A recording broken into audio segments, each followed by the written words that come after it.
The Merchant and His Four Wives. In a bustling city of spice-laden air and vibrant silk banners, there lived a merchant named Alaric who had achieved spectacular success. His ships, with their sails like proud white wings, returned from distant lands laden with treasures, and his name was spoken with envy in the grandest of houses. Alaric believed his happiness was secured by the four great loves of his life, his four wives. His fourth wife was a vision of breathtaking beauty. Alaric loved her more than all the others, or so he thought. He adorned her with shimmering jewels from the mines of the East and draped her in fabrics so fine they seemed woven from moonlight. He fed her delicacies and sweet fruits, attended to her every comfort, and shielded her from the slightest hardship. He took immense pride in her flawless appearance, for she was the image of perfection he presented to the world. He also held his third wife in very high regard. She was the symbol of his vast wealth and status. It was in her name that he hosted lavish banquets where he would show off his magnificent home, his chests overflowing with gold, and his collection of priceless art.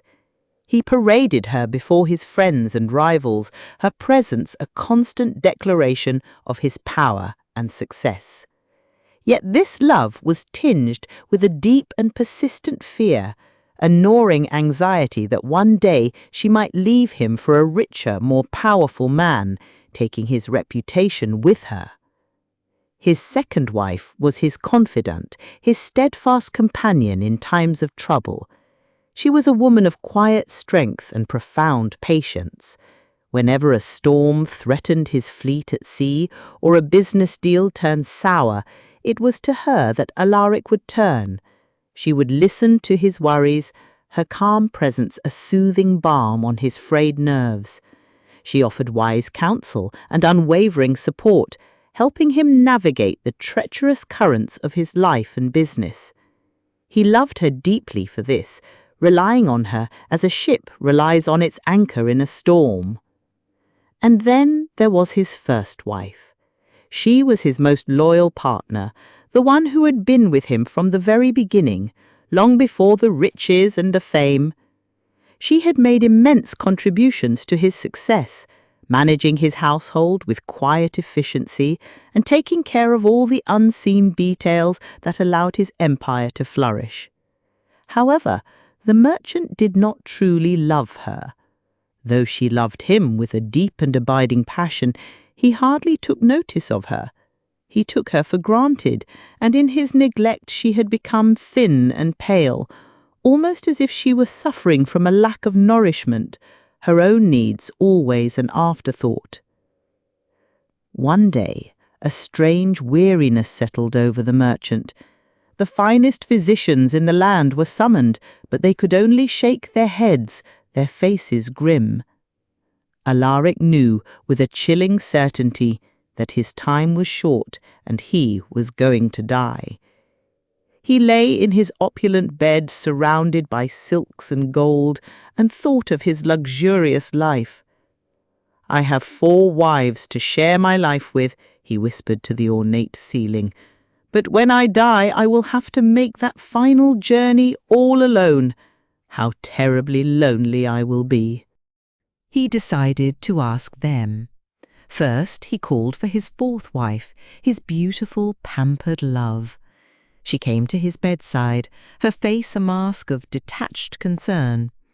"My dearest," Alaric began, his voice weak, "I loved you most of all.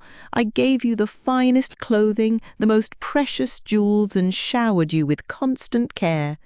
Now that I am dying, will you follow me and keep me company on my journey?" The fourth wife's beautiful face showed no emotion. She stepped back from the bed. "No," she said, her voice as cold as ice. "I cannot. The moment you breathe your last, I must leave you." And with that, she turned and walked away without another word, leaving his heart feeling as though a sharp knife had been plunged into it. The sad merchant then asked for his third wife, the symbol of his status. "I have loved you and been so proud of you all my life," he pleaded. "I have shown you off to the world. Now that I am dying, will you come with me and keep me company?" She shook her head, a look of pity on her face. "No," she replied, her tone practical. "Your life is ending, but life here goes on. All these fine things," she said, gesturing around the magnificent room, "will be passed to another. I must remain with them. In fact, I will likely remarry when you are gone." The merchant's heart sank, and a bitter coldness spread through his limbs.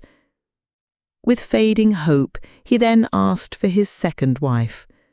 "My trusted friend," he rasped, "I have always turned to you for help, and you have never failed me. Now I need your help one last time. When I die, will you follow me and keep me company?" Tears welled in the second wife's eyes as she took his hand. "Oh, my dear," she whispered, her voice choked with sorrow.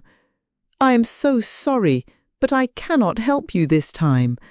I cannot go with you on this journey. The very most I can do is walk with you to your final resting place. I will arrange the funeral, I will mourn for you, and I will miss you forever. But I can only take you to your grave."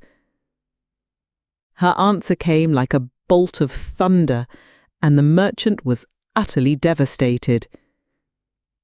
Then, from the shadows of the room, a faint voice called out, "I will leave with you. I will follow you, no matter where you go." The merchant looked up, and there, standing by the door, was his first wife. She was so skinny and frail, her clothes simple, her face etched with a sorrow that was not for herself, but for him. Greatly grieved by his years of neglect, the merchant wept. "I should have taken so much better care of you while I could have,"